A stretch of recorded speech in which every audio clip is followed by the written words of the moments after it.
Minibus. On that cold February night, or should I say cold February night, I was freezing at the bus stop on the highway, waiting for the last 104th shuttle for 11:40 p.m., which was going to my neighborhood. The shuttle bus was to appear in about 5 minutes, so, in order not to freeze to death, I took a cigarette from the cigarette case and greedily smoked. The hot smoke helps to slow down the process of freezing in our Siberian frosts. A puff, another puff.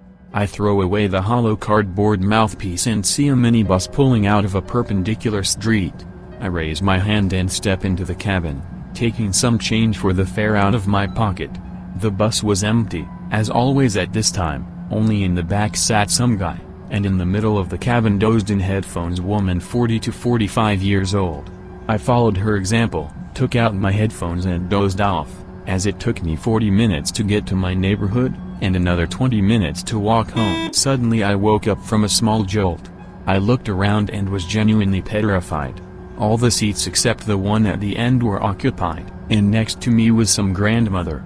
In my head, a lot of thoughts were mixed at once, like, how come there are so many passengers at such a late hour? Nevertheless, I decided to give up the seat to my grandmother and myself to sit down, because the older people need help. My grandmother could hardly get on the top seat at the end of the bus. As I began to climb up, the old lady immediately pushed me, and I fell back down. She said with a hint of anger in her voice, "Sit, grandson, you have a long way to go, while I am going out soon." I was well-mannered, so I made a few more attempts to give up my seat. The reaction was the same. Apparently, my grandmother was so uncomfortable that she gives way, that with force, atypical for people with such a complex, tried to persuade me to sit down and not bother. Eventually I got tired of sitting myself and stood up very sharply. My grandmother clung to me tightly, trying to sit me down, but I put her in the chair myself and stepped back, decided to stand. The passengers began to look at me with angry and prickly eyes. The strange thing was that the bus was going nowhere, even though I was supposed to be rushing through the expanse of Kyumriva. There were no stops, no landmarks, just woods and fields along the sides of the road. Then I began to realize that something was going on.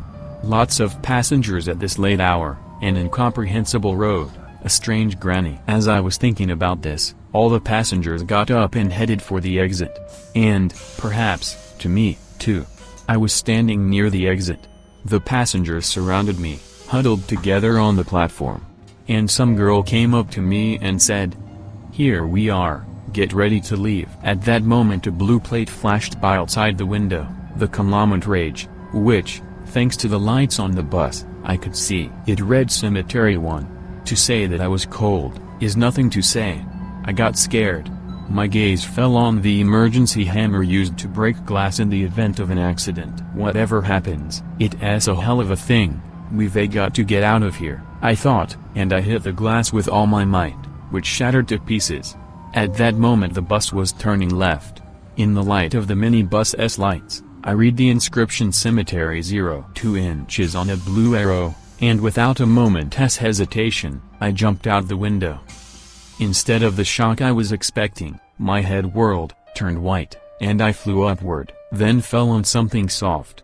I opened my eyes and saw that I was in a hospital room with 2 IVs. It turned out that I had been in an accident at the entrance to Kyumriva. A shuttle bus had collided with an intercity bus, and both vehicles had gone off a 4-meter-high cliff.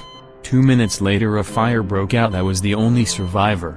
The passengers on the intercity bus must have been on their way to the cemetery with me. And that strange old lady didn't want to let me out. I don't know why she was acting like that. I was found at the scene of the accident, 10 meters away from the bus. I had numerous injuries and fractures, but I survived. I was clutching a red hammer in my hand.